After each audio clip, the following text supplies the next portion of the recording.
Good morning, traders. Welcome to today's Outlier Live, where we cover the top stories of the day and what it means to you and the AI trading data that supports what's going on out there. The first story of the day is there is a huge problem with Costco selling gold.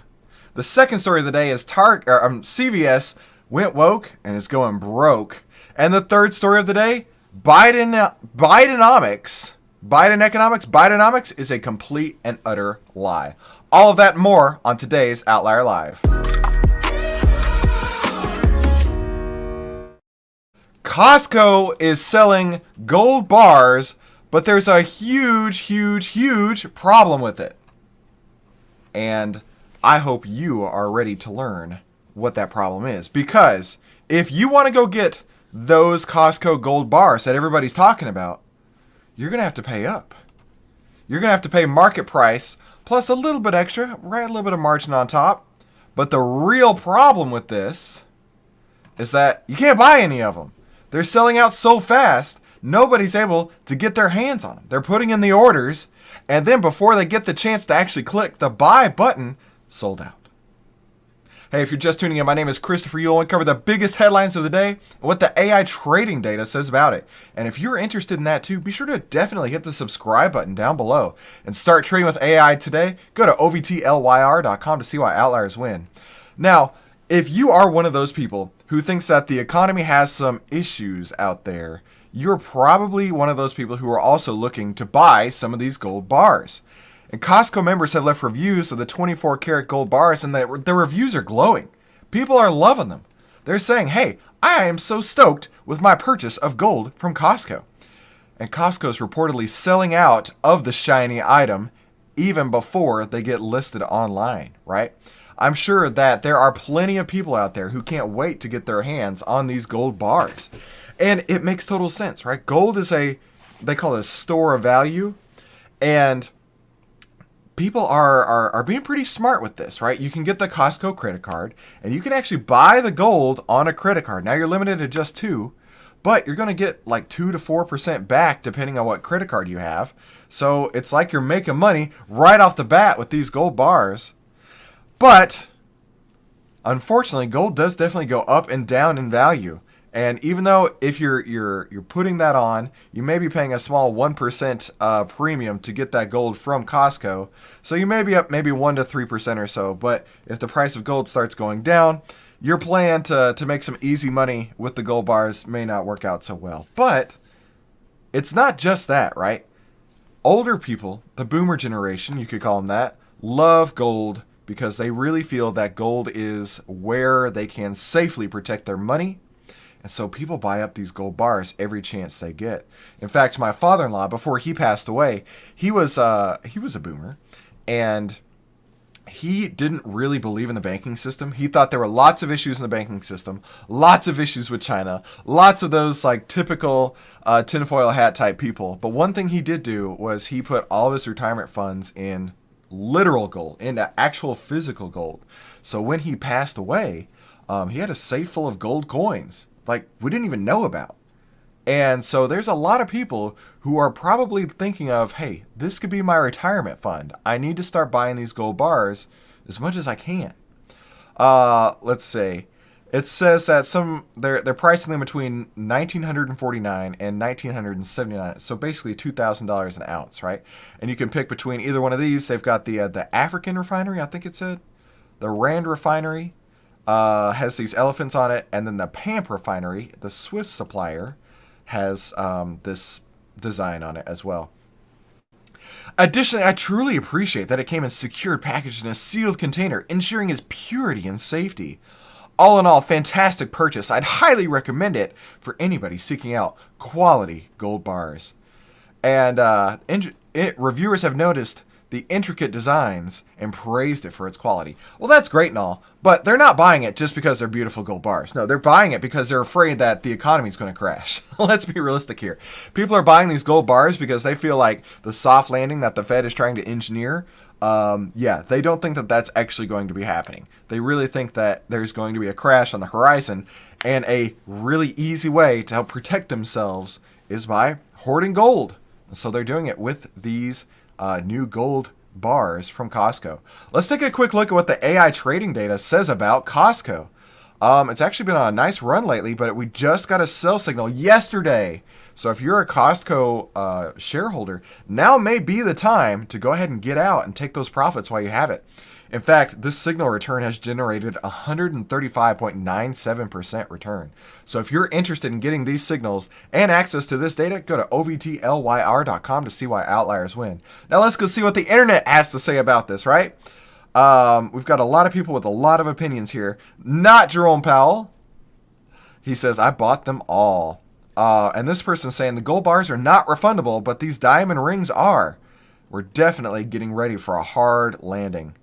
And this person says, I'm going to start buying some gold. Time to diversify. Costco sells everything. And in a volatile market, gold retains its allure as a safe haven asset. Costco shoppers know this all too well. So yeah, let me know in the comments down below. Are you buying this gold over at Costco? And smash the like button. Let the YouTube algorithm know that you like this kind of video. And let's move on to the next story.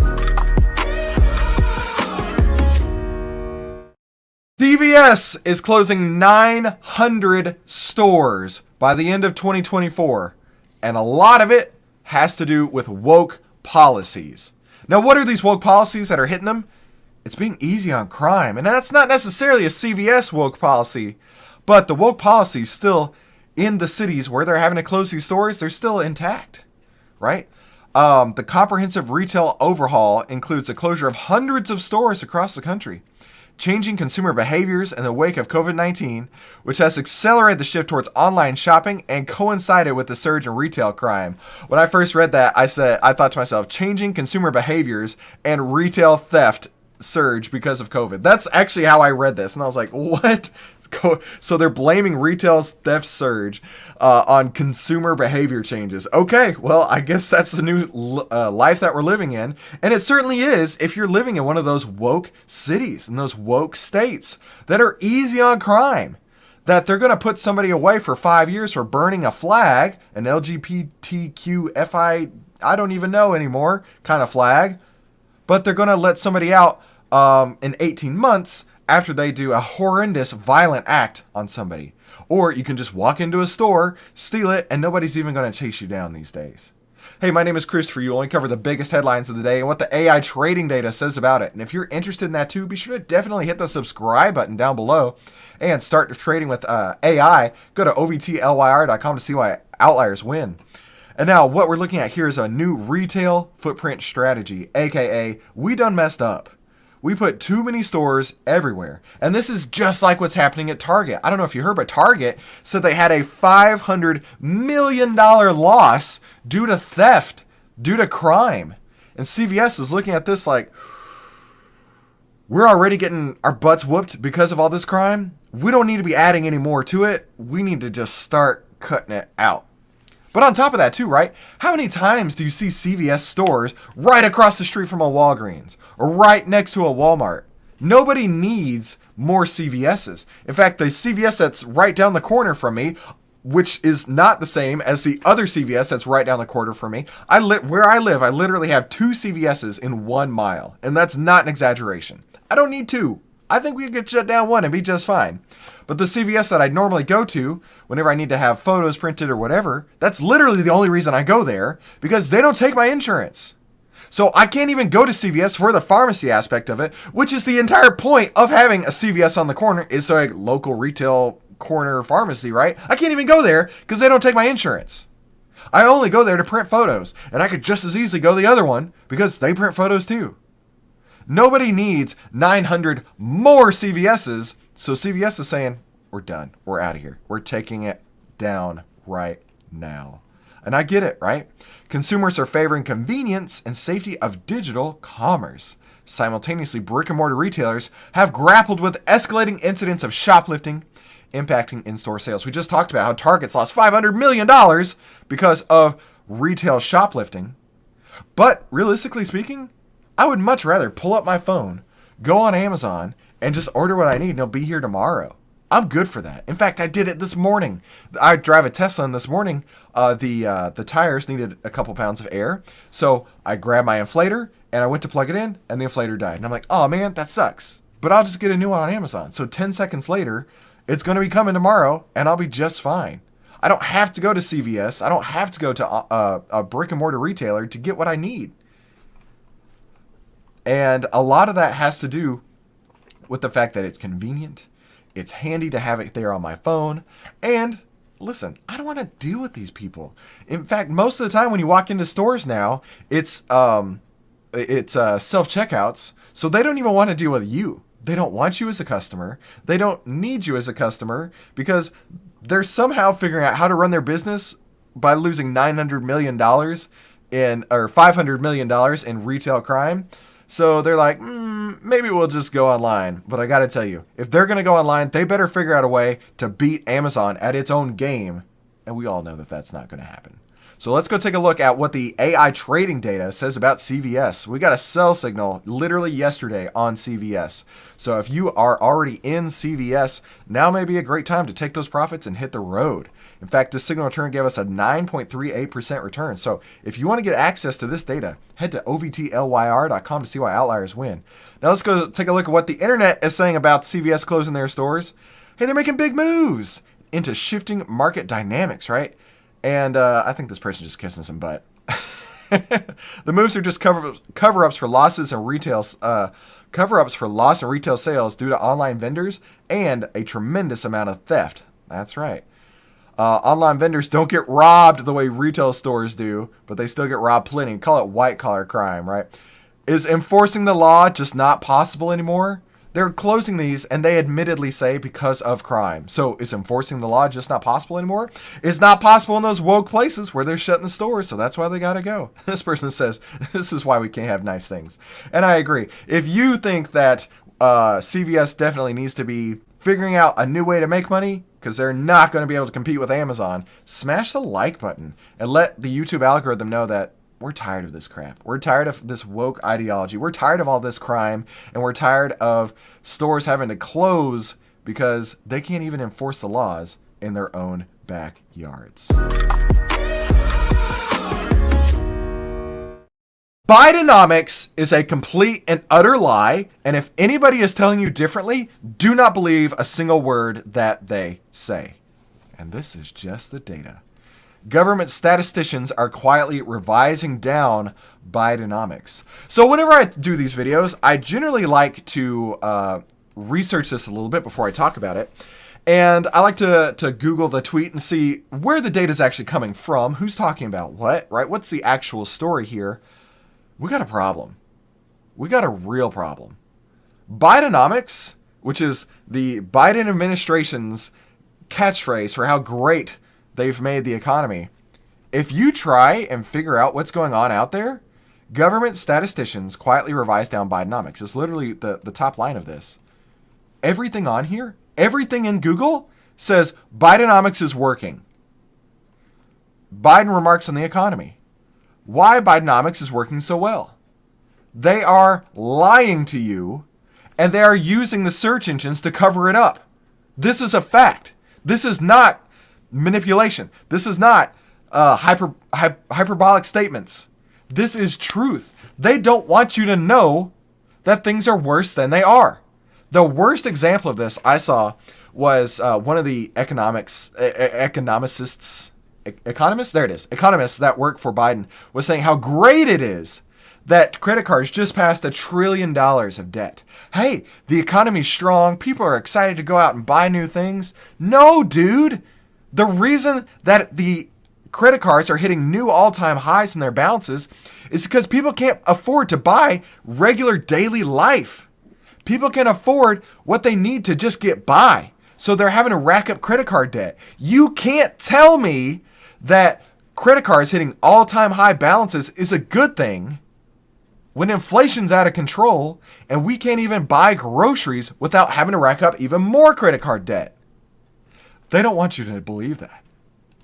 So let's take a look at this, right?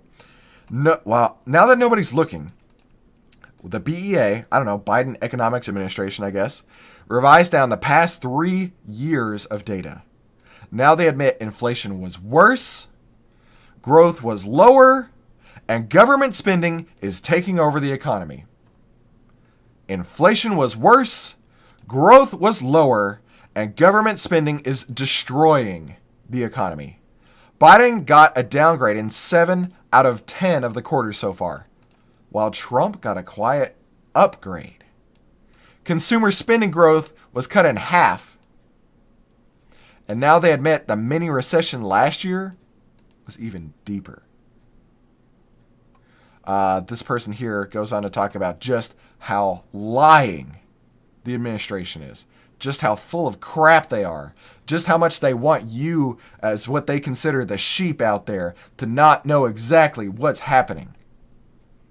Bidenomics downgrade as the Bureau of Economic Analysis, oh, there you go, that's what BEA means, revises down the last 3 years of data. Turns out inflation was higher, growth and income was weaker, federal spending is now replacing the consumer, federal spending's out of control, a $1.1 trillion in vanished savings. Oh, I have the privilege to work with a lot of financial institutions, and I saw this chart the other day that completely blew my mind and honestly made me question what's going on out there.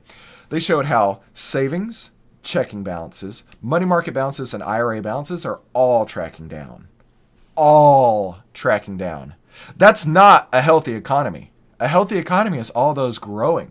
A healthy economy is all of those growing as well as consumer spending growing. That's not what we see here. We see savings being depleted. We see higher inflation. We see a 9 sigma revision down in consumer spending. That means the move was one of those once in a billion year kind of moves down. And it turns out long after the fact, long after the election, growth under Trump was higher and growth under Biden is even lower. They don't want you to know this. Google's literally censoring anybody talking bad about this. They don't want you to know because they want you to think that the economy is awesome so that they can get reelected, so they can continue this charade that is bankrupting this country. And you don't have to let that happen. You can vote. You can choose to let them know we're done with this. Now let's go take a look at what the outlier trading data has to say about the S&P 500. We got a sell signal back on September 18th, and as you can see, it's really sold off hard ever since that point. And in fact, using these signals, it generated a 98.64% return. So if you want to get access to these AI trading data signals, all you have to do is go to ovtlyr.com to see why outliers win. Now let's go see what people are saying about this. I'm sure the comments are going to be great. They keep manipulating the data to make it seem good. They have to make it seem good because we all know it isn't good. Just another example how the government is not transparent with the American people. They're trying to hide the fact that Bidenomics is an epic economic failure. It's fumbling over my words there. What else we go? We love Bidenomics. Yeah, I'm sure we do. Well, it seems like someone turned down the Biden economics thermostat and things got chilly. 1.1 trillion in vanished savings. It's like the economic Houdini of the century. Elon Musk parody.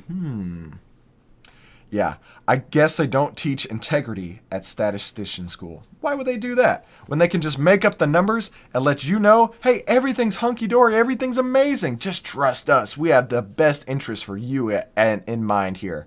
And I don't think they do. And you and I both agree that this is not exactly at all what we need to be seeing out there. We need to see people who are confident. We need to see people who are smashing the like button to let the YouTube algorithm know that we are not going to handle this anymore. We are not going to stand for this. And if you thought this video was great, be sure you watch one of these two. YouTube thinks you're going to love them.